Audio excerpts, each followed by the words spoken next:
نحمدہ ونصلی علی رسول الکریم اما بعد۔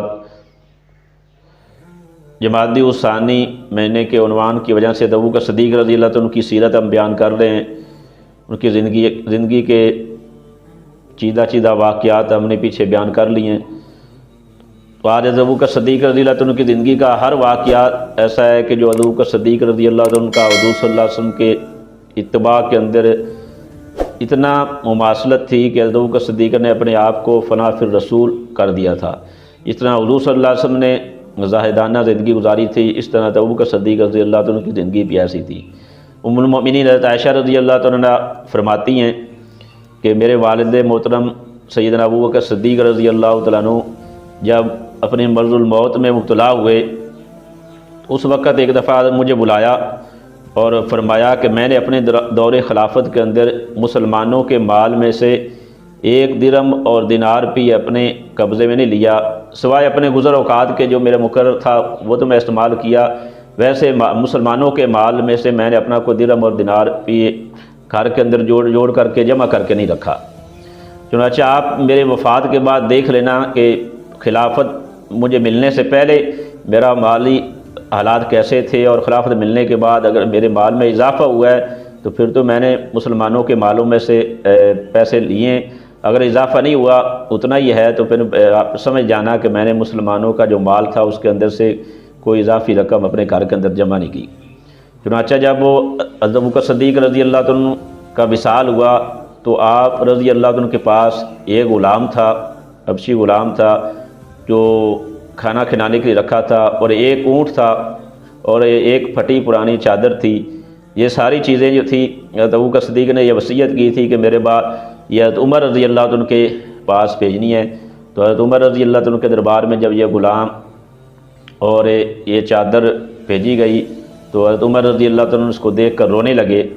اور انہوں نے کہا کہ ابو بکر نے اپنے سے بعد میں آنے والوں کو مشقت میں ڈال دیا،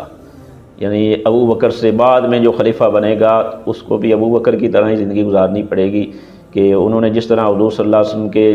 طریقے پر اپنے آپ کو کھپایا تھا، تو حضرت عمر نے فرمایا کہ ابو بکر نے ہمارے سے بعد میں آنے والوں کو مشقت میں ڈال دیا۔ اس کے بعد ابو بکر صدیق رضی اللہ عنہ کی بیوی نے درخواست کی کہ کوئی میٹھی چیز کھانے کو دل چاہ رہا ہے۔ حضرت ابو بکر صدیق رضی اللہ عنہ نے کہا کہ میرے پاس تو اتنے پیسے نہیں ہیں کہ آپ کو میٹھی چیز کھلاؤں۔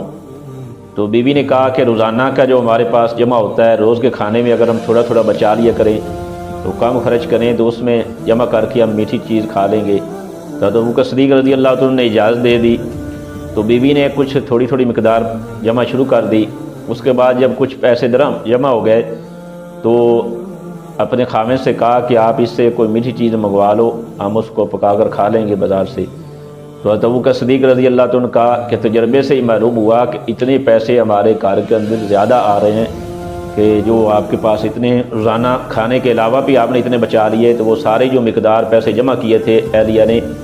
وہ سارے ابو بکر صدیق رضی اللہ عنہ نے جا کر بیت المال میں جمع کرا دیے۔ تو ایسے ہی ابو بکر صدیق رضی اللہ عنہ نے ریاست مدینہ قائم کی تھی کہ